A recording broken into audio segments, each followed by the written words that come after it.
How's everybody doing today? Who's tired? I almost need a little survey going on tiredness this way. All right. I feel it. All right. We all feel it. You know what I found being tired is a good remedy for the moment? Smile. All right. I keep you at least going for a little bit, man. Oh man, it's good to see you guys here today. I'm honored that you are here. I'm excited. We've got one more week kind of out of the blue. We call it out of the blue because in between series, we start a new series next week called Shipwreck. And that relationship, and that's going to be about relationships. We're all in relationships. Dating, marriage, family. And a lot of times we move through relationships and we seem to sometimes get places that are shipwrecked. And we don't know how we got there, but we're on the rocks. Or we don't know how that thing just broke apart, but now we're sitting in the water with all the pieces around us. Ever been there? Maybe with family, friends, parents. Next 4 weeks we're going to move through a series. I encourage you to come and listen as we talk about how not to shipwreck the relationships in our life. And when we find them in a wreck, what can we do to save them? And so that's going to be happening all week to come. And next week is Mother's Day. So men, children, remember next week is set aside to honor your mother. Everybody need to remember this on that? All right? Just don't forget that, all right? We're going to be doing something really special that we're going to be doing a giveaway for a mom with flowers for everybody. So you don't want to miss it. Invite your mom. Invite your kids. It's a great time next Sunday. I wanted to start off just for a moment, and you know, we were driving up today, and maybe you walked up and you saw a lot of flashing lights just right down from us. One of the people in need in our community that I don't think we've necessarily ministered to, but the people that we have ministered to or friends with drowned this morning in the lake. And when I walked up and I was thinking about that, just so close to where we're at, it reminded me what Radius at its core and heart's all about. To move out to meet people where they're at, to give them the hope of Jesus Christ in a tangible way. And just as a reminder this morning, I was like, that's why we exist. There are people who are hurting. There are people who are lost. People who don't even know where to turn. And they're looking for anything to give them hope, whether it be drugs or just whatever they can find. And it is up to us. It is our responsibility, not our privilege, to be a people that just don't come here and gather and go back to our little homes and kind of hunker down and do our weird thing and get back. But to live our faith out a very tangible way when we walk out that door. And walking that door doesn't mean when we get to our house or just when we get to our work spot. As soon as we cross over that threshold, we walk into the mission field that God's placed you and me. And I thought about that. And I also thought that, man, that's why when we look at cross highs, because when Jesus saw death, when he kind of with his friends, he wept.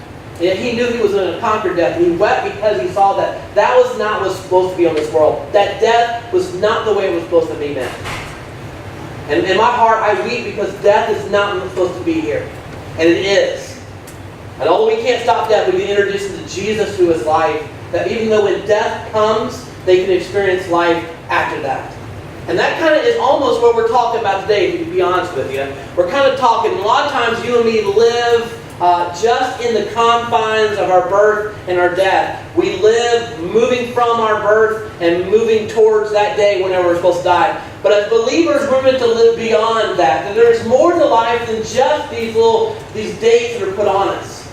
And really what we can do and what we can live for in this time can and will echo for eternity.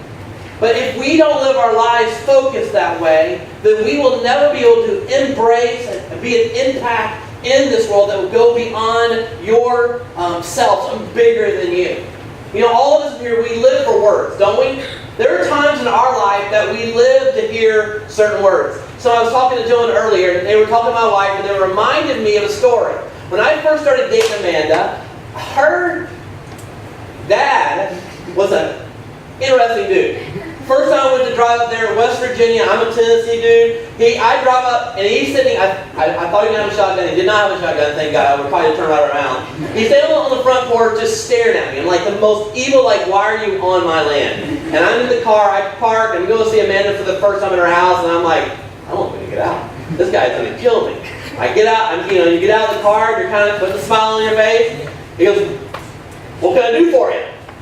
I'm like, I'm here to see your daughter. What's her name? Amanda. She doesn't live here. Now, at this point in my life, I had to make a decision. Was I going to say, I'm sorry, get back in the car and leave, or was I going to test it and make a joke and see what happened? I risked my life that moment for my wife to be. I said, you can't get rid of me that easily. And that stern gruff one was like, bah! I started laughing. Then come on up here. The only problem is, for almost 2 years in my dating relationship with my wife-to-be, he never called my name Blake. He called me Blank. And it wasn't you forgot it. He was not going to give me the honor of using my real name. I don't care if we were in a family function, he was introducing me to his family or to a friend. There's Blank. And I tell you what, I lived those 2 years waiting for him to call me by my name. I'm sorry, a little emotional because he passed away a year ago, but I lived for that. I could not wait for him to say Blake. We all go through life, don't we, that way? Waiting to hear words, living our life for words as kids. We live to hear from our parents, good job, I love you, I'm proud of you. We live for that. You remember when you were a kid and you just wanted to please your parents. You wanted them to notice or speak over you. Maybe for some of you, as you were in class and the words you were waiting to hear was, you passed. That was the word, man. You were on edge of your seat, like, let me get out of 3rd grade, right? I'm the pass, 3rd grade. Some of you, those words, some of us, it's, for a person you're interviewing, it says you're hired. That's a good word. You're living, you're working, you want to hear those words. You know, I'll say another one. And I'd like to try to find a video online for this one. One word that most of us, or you're going to encounter one day, is when you propose for marriage. You're living for one phrase. Or for one word. And you're working up to this. If you're really creative, you've got a plan for it. But you're waiting to get down on your knee and say, will you marry me? And the person's going to say, and you're hoping and you're living for them to say what? Yes. Now, I watched the video, so I was thinking, I wonder if they've ever just kind of left people hanging. I don't know if you... I'm going to tell you, they're rough, all right? They are brutal videos. You're like, oh, there was video of this guy in the middle of the whole basketball court. I mean, it's an NBA game. He comes down. He was in like the costume of the mascot. He takes off, and the girl's there, and he gets down on his knee and poses, and then she just walked up the court. You're all with me, right? You feel that pain, man. I'm watching this. I can't show this stuff in church, man. And this one guy, the worst one I saw was at this food court. He's like, this is where we first met. And of course, all the food courts turned and listened. There's like a couple old couples who've been married 50 years. Like, Shane, yeah. They're all like happy and excited. And everybody's there. And he gets down on one knee and says, will you marry me? She takes off running after him. People were videotaping. There's a guy playing his guitar. No lie. Guitar players are like, I'm going to play, what are we going to play now? Brutal. But you know, in all of our life, we wait to hear, we live to hear words, whether it's I'm sorry, you're forgiven, yes, or here's one that I always live to hear. I'm not going to write you a ticket this time. I'm going to give you a Amen to that one, right? You hear that? Man, those moments you live for. Not that I've had that experience personally, just kind of how it's all related for it. As followers of Jesus, if you've chosen to give your life to Jesus Christ, I don't say a Christian because Christians become diluted and almost mean so many different things. But what I talk about when I say the word Christian, I mean someone that literally says, I'm going to give my life to Jesus. I'm going to live for Him. I'm accepting what He did on the cross for me. I accept His forgiveness, and I'm going to live for Him because He's worth living for. And I'm going to follow Him. And so followers of Jesus, I believe there's a phrase, there is something, a phrase or a good word that we should be living for. It says in Matthew chapter 24, Jesus is telling a parable. He ends the parable, or tells part of the parable, he's telling it, talking about the kingdom of heaven. And when the servant comes in who served and did well with what the master had given him, he steps into the master's presence, and the master looks at him and says a phrase, about seven words. Well done, thou good and faithful servant. I began thinking about that, and I heard that a long time ago, and it began to think in my mind that is the word that if you're a Christ follower, that ultimately we're living for. We're living to hear yes, and we're living to hear we're hired, and we're living to hear you can retire, and we're living to hear you won. But all of these phrases are what we're hearing for. Ultimately are trumped. And ultimately our life needs to be lived for the 7 words that we will hear if we seek to live our life for Jesus. As a follower, surrender to Him. I know that one day when I step out of this world and into the next, that I will stand face to face with Jesus Christ. That's a reality. And when I see Him, the thing that beats in my heart, the thing that drives me, the thing that I am living for is for Him to look at me. When I look at Him who will have the nail piercings in His hands, the one that has so much love in His eyes, the Jesus who will not look like maybe the Jesus we think of the New Testament, God in flesh, dwelling in all of His power and all of His glory. I will stand before Him, and the only thing that will matter, it won't matter, well done, you did a good job on that, making that, or you won that, or you got that trophy. The only thing I want Him to say, the only thing that's going to matter, the only thing that's going to matter at that moment is for Him to look at me and you and say, well done, thou good and faithful servant. I think some of us are might end up going and seeing Jesus and you say, well, you're done. Right? But that's not what I want. I want us to say, I want to live my life for the word that Jesus will say. I want to look at the story. If you guys got here, we're going to find this scripture because I want us to know what's it look like to be called a good and faithful servant. What's that look like? We can look at the parable of Matthew 25. It should say Matthew 25. If you have a Bible, turn there. Not it should be on the screen for you. Matthew 25. And we'll start in verse 14. To give you a little context to this parable, Jesus, a lot of times, would teach by telling stories. He was a master storyteller. I mean, you were not bored when you listened to Jesus speak. All right? I mean, when you got there, you would sit there all day in the hot sun, and he'd be talking, and you would lose track of time so much that you forgot even to eat. Because, man, when he talked, it was something unique. It was something new. It was something alive. And people just sat there listening. And what was really cool was Jesus didn't become some high theologian, new words he couldn't understand. He would use analogies, and he would use things that were common, whether it be agriculture, because that was the kind of the context of the way he lived, servants, kingdoms. Those are the things that he used to try to teach the spiritual truth that we as humans sometimes can't wrap our minds around. And so disciples, this begins this little parable of telling stories. Disciples asked Jesus, hey, tell me what's going to happen in the end. When it's all said and done, give us some understanding of what it's going to look like. And Jesus, knowing He's God, understood that our brains are so finite that we can't wrap our minds around eternity in itself. So He began to tell stories. He tells a story about some virgins who are collecting oil. It's a story of context that is in culture at that time that they would get. And then He tells a story of 3 servants. And this story of 3 servants is where we find this phrase, well done, good and faithful servant. So we jump in Matthew chapter 25, starting in verse 14. Again, this is Jesus speaking. If you have a Bible and it's in red, it means that these are the words that Jesus spoke. Again, the kingdom of heaven can be illustrated by a story of a man going on a long trip. He called together his servants and entrusted his money to them while he was gone. He gave them 5 bags of silver to one. He gave 5 bags of silver to one, 2 bags of silver to another, and 1 bag of silver to the last, dividing in proportion to their abilities that he left on a trip. He's telling a story of a master who owned or who are either, we don't know if it was a slave or actually where they paid for them, but these were servants that this master was using, and they were responsible to the master to take care of whatever responsibility was. The master, a lot of times, was going to go away for a long trip. It might have been months, it might have been a year, it was a long period of time. And before he leaves, he says, hey, I got these talents or these pieces of silver, and I need you to take and invest them for me. I need you to take care of my business while I'm gone, and I will be back. And so we look at the story. In the beginning, I thought about, how can we know that we're a good and faithful servant? And I began to think about, what is a servant? A servant at its core is a person who surrendered. You see, when the master called, the servants had no other choice but to come. When the master said, hey, I need you 3 together. They might have been out in the field working. They might have been taking care of something at home. They might have been out going doing their own business. Also, the master said, hey, I need to see you now. I'm going on a trip. I need you to take care of things.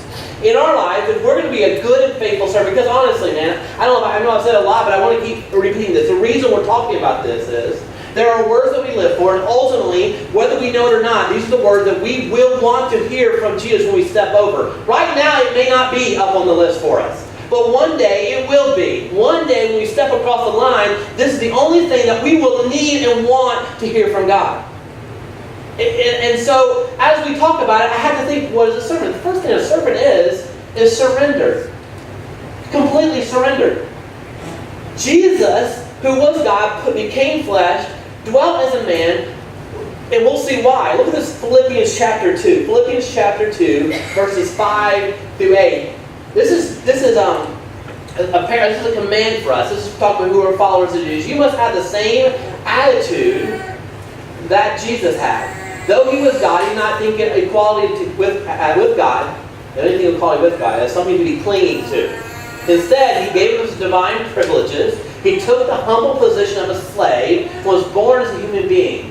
When he appeared in human form, he humbled himself into obedience to God and died a criminal's death on the cross.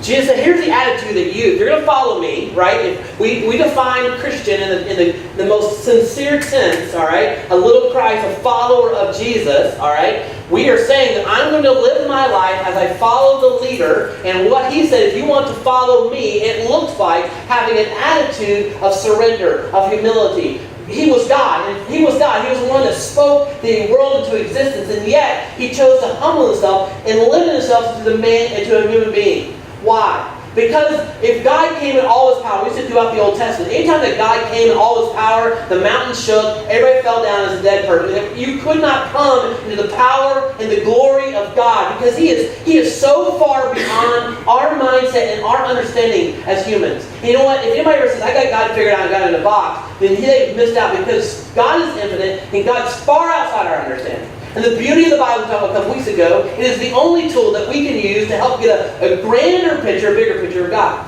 So God could not come in all His glory and try to tell us how much He loved us. He could not show that because coming in His very presence would have freaked us out. We could not have even stood in His presence. So He said, you know what I'm going to do? I'm going to put my infinity into finite. I'm going to put my endless power into a limited position as a human. I'm going to be completely God, but I'm going to surrender my right as God for the moment, and I'm going to live my life in a perfect place on this earth. And why? So that I can communicate and I can relate, and people can see me in the context of what they can understand. And ultimately, He came for this. He came in human form to take my punishment on the cross. You see, that because a long time ago, in the very beginning, ancient history, that man said no to God, I'm going to do my own thing. And they chose to not be under surrender and submission to God. And they chose their own way. And here's the truth I want to get at. When we're not in surrender of ourselves to God, we are in a place of danger. We are putting ourselves away from God's blessing. See, God didn't kick Adam and Eve out of a perfect place because He was mad at them. God didn't do it. Their own unsubmission, their rebellion against God, put them out of submission to God, which put them in a place at odds with God. And even though, at that moment you can think, God, so there's just two of you, and I'm going to start all over, I'm done, I can't believe you just disobeyed. Look what I gave you. And no, even in those moments early on, God said, you know what, I'm going to take care of you. And one day I'll send a Savior, one that will rescue you, that will redeem this relationship that you've broken because of your rebellion. See, I want to tell you, first of all, when we're not submitted to God fully, we are in a dangerous place because we can miss out on the gardens and the places that God has prepared for us. Our relationship with God is distanced. But I can tell you this. Even when we're in rebellion against God and God not submission, He is still pursuing and loving you.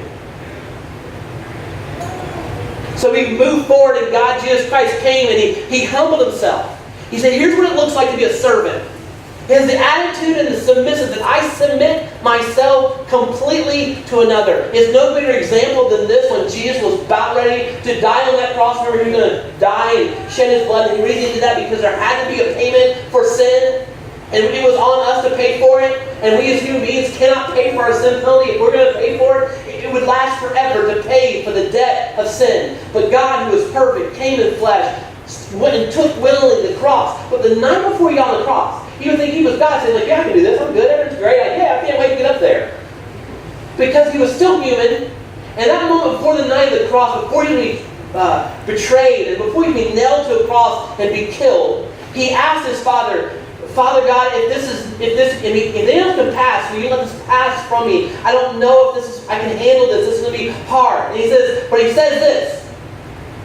But whatever you decide, it's not my will, but yours be done. Second truth.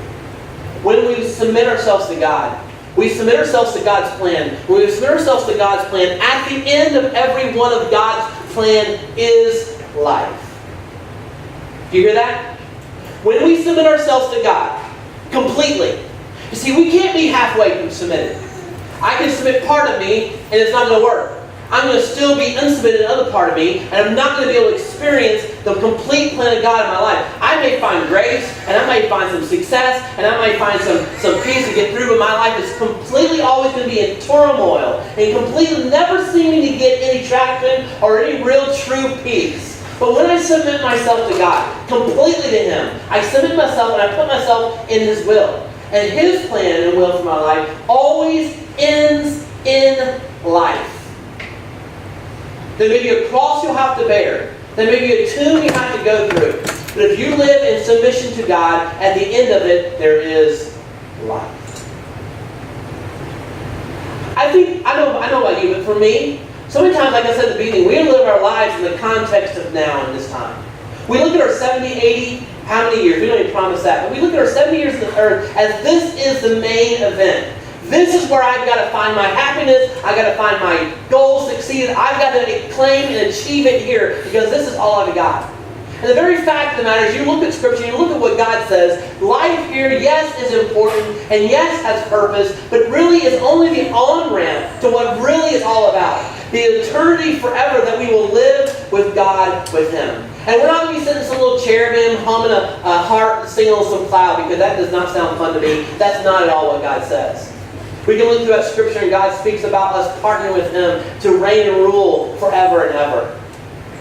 But we've got to move past the mentality that now is where I'll find all my happiness, and now is where it's all about. Life really begins the moment I step out of this temporal existence into eternal. Many of us live for now, but I can tell you that if we do, we will miss out on the forever. We will miss out on the glory. We will miss out on what God has for us. So we look at the story, and it sees a servant who, first of all, surrendered. D.L. Moody. You might have heard of D.L. Moody? Maybe some of you. Many of you probably don't know the name D.L. Moody. He was an evangelist of the last 1800s, 19th century, who was one of the last individuals who shook literally two nations for God. Who in America brought revival, and in England at the same time. It was the last time that somebody has reached those two continents and those two nations to say, for God. And this guy, D.L. Moody, started off he was born in Massachusetts. At 4 years old, his dad was an alcoholic, passed away. He was one of 9 children. He had 5th grade education. He didn't know God, had really any interest in God. At 17, he left his home and went to be a shoe salesman in Boston. When he was a shoe salesman in Boston, he had one dream. He said, I'm going to become wealthy. I want to never have to go through the hurt, the pain what Mama had to go through. I want to achieve great things, and he pushed for it. One of the things that's interesting, in Boston at the shoe store, one of his requirements that his uncle who owned the shop said, if you're going to come work here, now you can't do the same nowadays, you're going to come to church, you have to go to church. For one job here, you got to go to church. Back in that time period, that was golden. So he said, all right, I'm going to go, 17 years old, had no interest in church. Story goes that D.L. Moody was always so bored at church. And he went to Sunday school. Back in the day, they had Sunday schools where you come before, maybe you remember those times, they had a church before church, and they called it Sunday school, and it was a big deal back then. All right, you ever been there, going through Sunday school? Some of us have. And so, D.L. Moody would kind of bide his time, check his mark off so he could get his paycheck next week. And the Sunday school teacher, every time we tried to engage with him, talking about Jesus, the guy would almost fall asleep every Sunday. He was working hard. He had goals of his own to take care of. He wanted to make a name for himself. But the Sunday school teacher, who kind of described as a very shy guy, had a heart to really reach D.L. Moody. So one day, on Sunday, he didn't see him at church, so he came to the shoe store the next day. And he was nervous. He didn't want to walk in.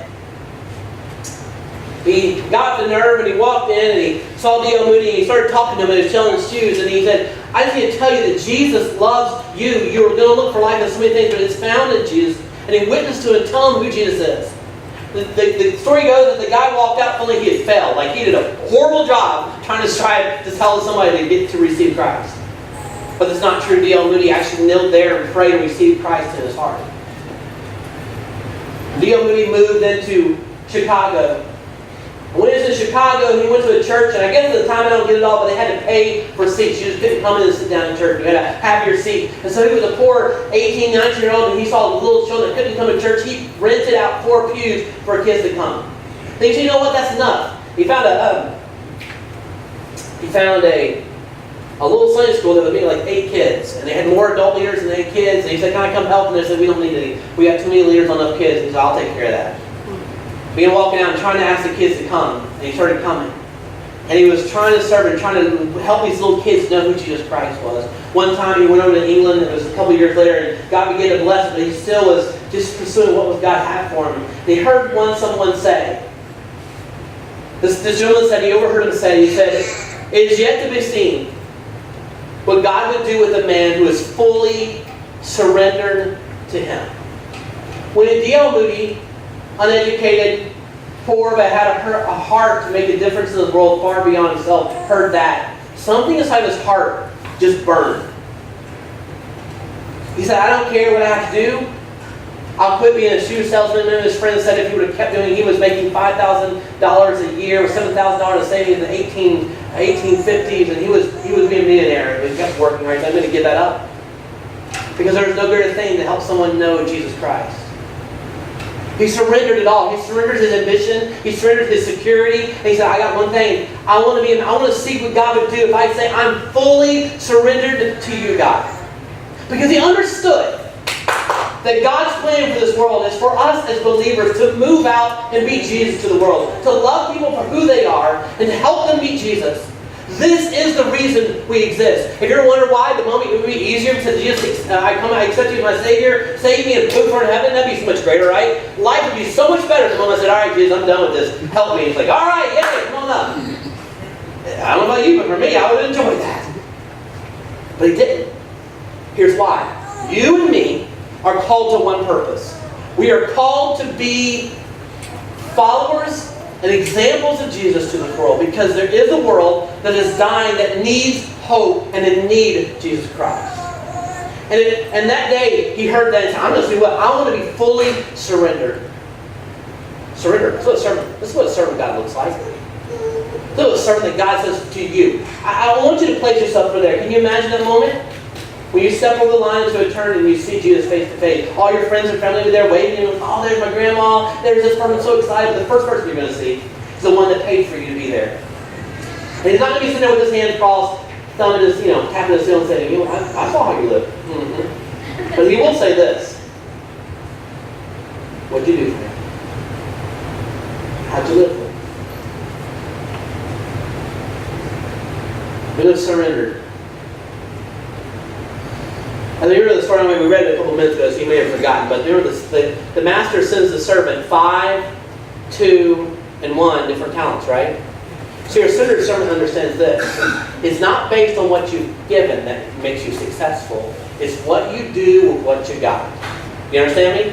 In my life, in your life, you may look at your circumstance and say, "If I just was like this person, or if I just had this talent, if I just had what they had, or if I didn't have this experience, or if I didn't have, oh sure, they can do it, but they don't know what my past is like. They don't know what my experience is like." You see, that's not what a surrendered servant worries about. See, some got 5, some got 2, and some got 1.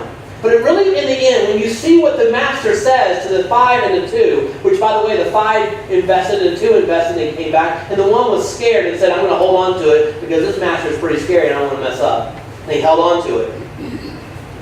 But they both were rewarded. The ones that increased, the 5 to 10 and 2 to 5, I think it was like 5 or 4. Mathematics, right? And so, God, so well done and you'll faithful servant of both. A lot of times we get tripped up on, "Well, I'm just not given this. If my history, if my past hadn't been so rough, or my marriage was like this, or if I just had a little more money, if I could just get that, then I could do it." God's like, don't worry about what you've been given. Figure out to do with what you already have. A surrendered servant doesn't limit himself with what he's been given. He sees whatever God's given him and says, "I'm going to use it, I'm going to do this." You know what he's going to do? He's going to invest in what the master's interests are. Can I ask you a question? Are you investing who you are? Your energies, your talents, your ability? Are you investing, let's just make it whole picture. Are you investing your self to what the master is interested in?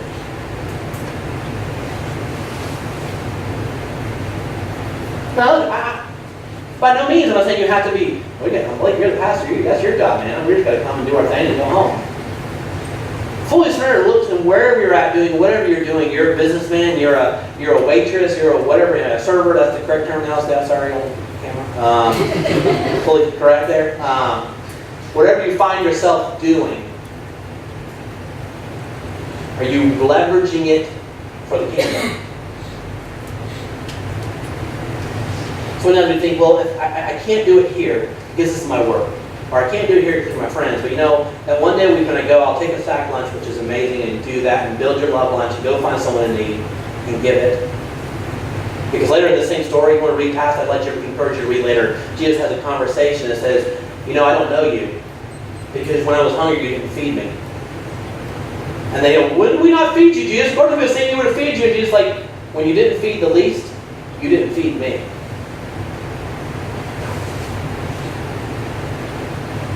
Are we leveraging our life? Are we, and all of us, well, you're passive, like you're leveraging your life for Jesus. Not always. I got my personal gain, right? You know, I want this pride, I want to feel good about this. And I sometimes get caught up in living for Blake. Have you ever been there? I'm living for myself, doing it for me, even good things, but for my own self.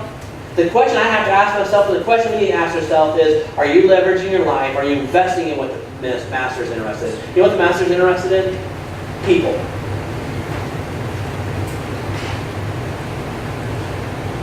Not plans, not organization, people. When somebody asks you, what are you coming here for? I've come to seek and to save those who are lost.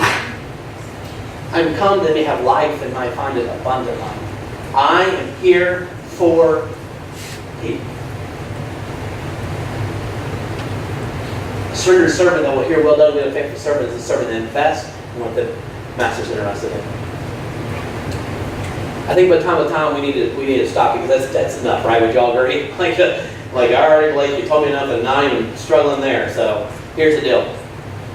God's grace is always sufficient in our weakness. Where we sit here falling short, He will always cover the gap.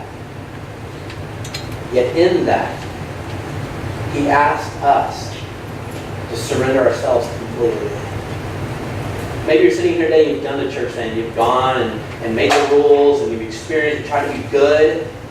What Jesus is really asking for you right now is to stop trying to be good to get His approval and just surrender your life to Him. Jesus says, I died for you. I took the punishment. I love you. My love for you will never change. But I will never force myself on you. I will never make you do something because I respect your choice so much. He asks, surrender your life to me. And when you surrender your life to me, you fall into my plan. And when you fall into my plan, you experience success. You experience life.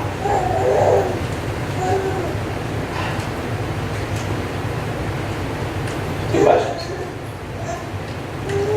What are you holding on to? Is it unforgiveness? Is it anger? Is it pride? See, I know, man, in my heart, all of us have something that we're holding on to. We hear Jesus asking for it. Give it to me. But we're afraid. What if? What's He going to ask? What am I going to lose? That last servant said, Master, I didn't do anything because I'm afraid that I would lose it and you would be angry at me. See, servant is not fearful. Maybe the thing that you're holding on to right now is the one thing that's holding you back from experiencing the life that Jesus died for. Just maybe. What do you need to surrender? And finally, are you leveraging your life? Are you investing your life in what matters? People. If we are, one day, you and me, we'll step over that veil that's darkly as dark. And we'll see Jesus face to face, and He will look at me and you. And with so much love in his eyes, he will say, well done, a good and faithful servant.